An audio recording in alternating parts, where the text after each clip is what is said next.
পৰিস্থিতিটো আপোনালোকে সকলোৱে গমেই পায় যেহেতু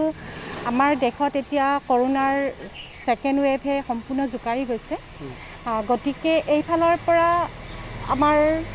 কৰোনা মহামাৰীৰ পৰা বচাৰ ক্ষেত্ৰত আমি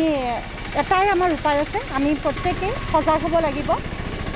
সাৱধান হ'ব লাগিব আৰু সতৰ্ক থাকিব লাগিব আমাৰ গভৰ্ণমেণ্টে ধৰি দিয়া নতুন SOP মতে যিখিনি আমাৰ মিউনিচিপালিটি এৰিয়াৰ 5 কিলোমিটাৰৰ ৰেডিয়াছৰ ভিতৰত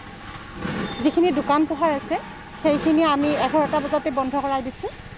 আৰু 12টা বজাৰ লগে লগে আমাৰ ইয়াত কাৰফিউ আৰম্ভ হৈছে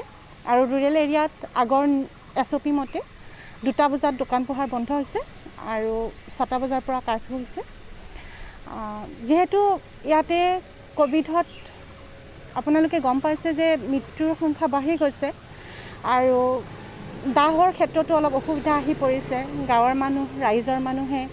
যেহেতু কেতিয়াবা ডেড বডি মানে তেওঁলোকে নলয় তেতিয়া আমাৰ অলপ প্ৰশাসনৰ ফালৰ পৰা আমি এইখিনি চাবলগীয়া হৈছে গতিকে আপোনালোকৰ পৰ্টেলৰ জৰিয়তে মই গৰেশ্বৰবাসী ৰাইজক অনুৰোধ কৰিছোঁ যে সকলোৱে সাৱধান থাকক মাস্ক পৰিধান কৰক হেণ্ড চেনিটাইজিং ইউজ কৰক সামাজিক দূৰত্ব বজাই ৰাখক আৰু প্ৰত্যেকৰ জীৱন ৰক্ষাৰ কাৰণে একমাত্ৰ উপায় হৈছে সাৱধানতা অৱলম্বন কৰক ধন্যবাদ